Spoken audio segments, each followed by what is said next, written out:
My 12-year-old daughter loves to comment all the time about how old I am, how old-fashioned I am, how I like to watch all the old things and listen to the old music, and I'm not down with the hip slang. And I'm sure that if she knew anything about baseball, she'd probably tell me that I need to get down with the warmongers and the hawks that exist in sabermetrics. Get with the times, Dad. Stop being so old-fashioned, right? So because of that, and despite the fact that I don't have any visible gray hairs, remember my hair is a little bit lighter, so it doesn't really show up that much. I did want to spend a little bit of time today sort of waxing nostalgically and see what you guys think. So as I think I've mentioned before, for me, my history of playing these baseball sims goes back to when I learned how to play APBA. I always thought I was 8. I was actually 7. I had a journal at the time, believe it or not, and I wrote about how my dad taught me how to play APBA, and I helped him play some of his male league games in the old Big Red APBA League. I've said it before, I'll say it again. If you were in that league, my apologies. I may have managed one of your games back in 1992, sorry. So I may have mismanaged your team. If you've watched me, especially when I play Skatersoft, you know how bad of a manager I am. So, my apologies. You probably had a loss that you should have won if I knew what I was doing. Fortunately, I haven't learned from any of my mistakes over the years, which makes this so much fun. So back in those days, I learned how to play this. And, I had a friend at school. And he was not quite as interested in sports, maybe had a little bit of interest, I think like all young boys do, but he wasn't really that deep into it. I mean, I was a baseball history geek even at a young age. My dad had a book on the history of the World Series published in 1978. And it was filled with color pictures that would go over and over all the time. It had these composite box scores in the back of every World Series. It had brief descriptions of certain games. And the front was just marvelous with all sorts of articles. I didn't read any of the articles, though. I loved looking at the pictures and then looking at those box scores. And I had my crayons out, and I would color on them. I know because the old copy had a bunch of this stuff colored in. I've since given it away to Goodwill. I'm sorry, Dad, but I got it for free on Internet Archive. So, it's kind of hard to justify having this book sitting around. Books are heavy.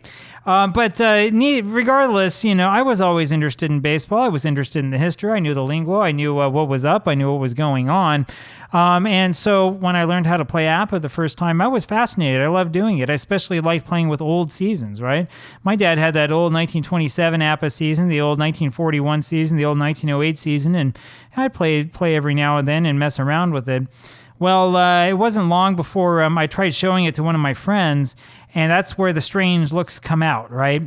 I think all of us who are interested in things that are more aptly considered to be one-player forms of entertainment will get those strange looks from time to time, right? I don't know what you're interested in. Maybe you're interested in war games, and you start talking with people about the strategy involved in playing, some real complex game, like Campaign for North Africa. No, don't play that one.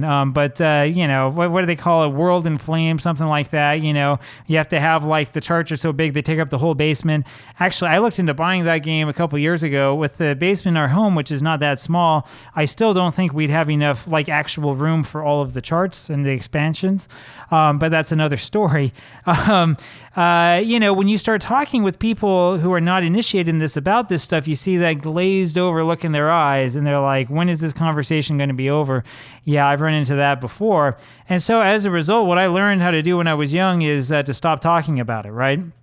I played APBA, especially on and off until I went to college. And even when I was in college, I played a little bit, not so much APBA, I played a little more Strat-O-Matic there, and of course played a lot of computer games. And you go on and off and on and off. I've since learned, and I had another video about this a while ago, I've since learned that that's pretty normal for guys to be interested for a while and then go off from it, to be interested again and go off from it, and so on and so forth, right? The interesting thing about this, though, is that, I would not talk with anybody about what I was playing and what I was doing. Maybe on a message board, right? I'd talk about it, and make a couple comments here or there, but that was it. I wouldn't talk with anybody about it in real life, right? And I always feel kind of bizarre or nervous about doing it, right? Like everyone's going to judge me for how I play or for what I'm interested in or whatever, right? And this isn't quite like coming out of the closet type moment, right? But it's a little bit similar, right? It's more like coming up from the basement, right? And it's something I think we have in common with a lot of other geeky hobbies, right? I mean, I kind of had the geekiness in me, right? I never played Dungeons and Dragons. My dad used to make fun of it, which is ironic considering that he was playing dice baseball at the time. You know, he was playing APBA basketball, and we'll talk about that one another time. That's another level. That is campaign for North Africa, man. But I didn't play Dungeons and Dragons. I did play Magic the Gathering when I was in middle school, and that's even more geeky. I mean, you talk about like real geeky hobbies, right?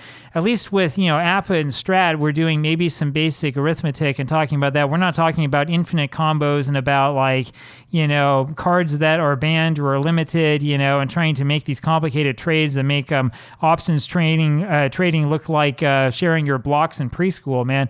It was intense and it was fun and I loved doing it, but that was pretty geeky, I'll tell you that. But back to baseball, so I didn't tell any of my friends at the time that I was playing this. I thought about, I could bring the APBA boards to school, one of those weird days we have in the U.S. where this year's over, but you still have to go, so you do nothing but play games all day. I remember those. And no, I didn't do anything like that. I mean, that was a little bit crazy, right? And so I was kind of quiet about it. And then here, just the other day, I was talking on Twitter with some guy that I talk about and like to go troll people with because that's what you do, right? At least if I'm doing that, my daughter thinks I'm hip and cool, and that's what counts.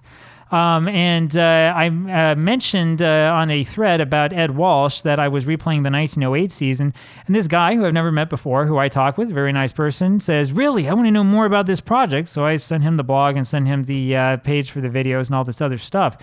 And that's what got me thinking about this, right? Have you ever thought about like how many people might be interested in these games? Have we ever thought about like whether it might be good in a baseball context to say, oh, you're interested in, I don't know, whatever season, 1955 or 1981 or something.